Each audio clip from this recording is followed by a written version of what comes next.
Assalamualaikum warahmatullahi wabarakatuh. Saya Fabila Ayu Aprianti, NPM 2019 43500-134. Di sini saya akan menjelaskan tentang konsep manusia dalam Al-Quran. Yang pertama yaitu asal-usul penciptaan manusia. Asal-usul manusia dalam pandangan Islam tidak lepas dari figur Nabi Adam alaihissalam sebagai manusia pertama. Allah Subhanahu wa Ta'ala menciptakan Nabi Adam sebagai manusia pertama yang memiliki kemampuan akal yang sempurna. Dengan demikian, dapat dikatakan bahwa Nabi Adam alaihissalam adalah manusia pertama yang memiliki nilai-nilai kemanusiaan. Manusia diciptakan oleh Allah Subhanahu wa Ta'ala dengan segala kesempurnaan. Manusia diberi akal fikir sehingga dengan akal tersebut mereka dapat berpikir. Islam mendorong manusia agar menggunakan potensi yang dimiliki secara seimbang. Akal yang berlebihan mendorong manusia pada kemajuan material yang hebat, namun mengalami kekosongan pada ruhaniah, sehingga manusia terjebak dalam segala kesombongan yang merusak dirinya sendiri. Al-Quran memuliakan manusia sebagai makhluk surgawi yang sedang dalam perjalanan menuju spiritual yang suci dan abadi di akhirat. Meskipun ia harus melewati rintangan dan cobaan dengan beban dosa ketika melakukan kesalahan dalam kehidupan dunia.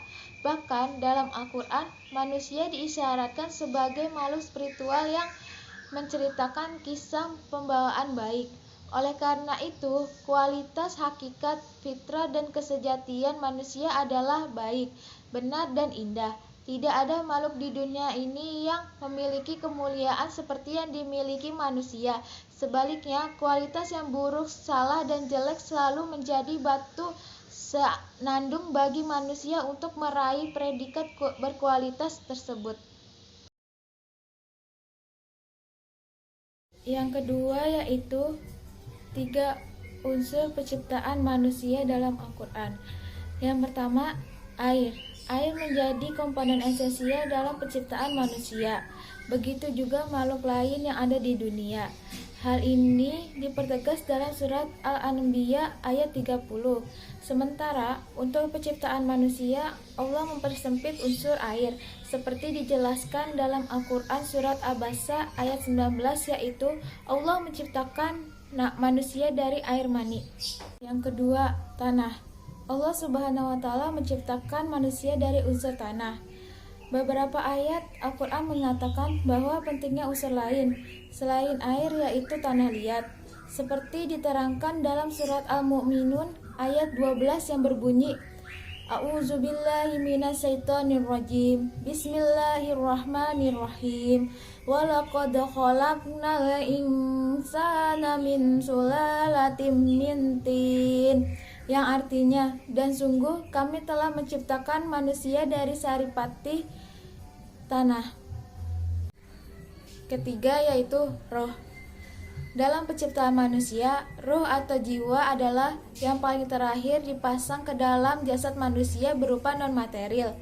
Hal ini dijelaskan dalam Al-Quran surat As-Sajdah ayat 7-9. Yang ketiga, tugas dan kewajiban manusia di bumi. Manusia diciptakan ke bumi karena telah diberi mandat oleh Allah Subhanahu wa Ta'ala untuk menjadi pemimpin di muka bumi. Dijelaskan dalam Quran surat Al-Baqarah ayat 30.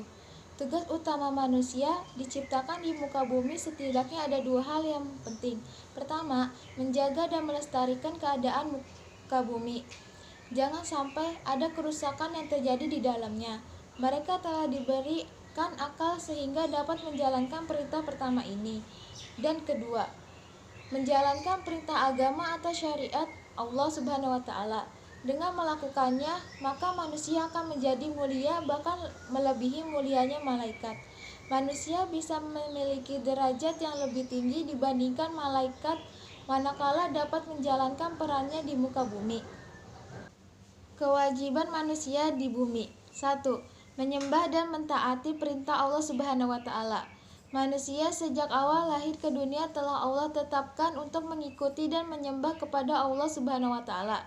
Penyembahan manusia pada hal lain selain Allah Subhanahu wa taala adalah kerugian dan sebuah kebodohan yang membuat manusia itu sendiri mendapatkan kesengsaraan.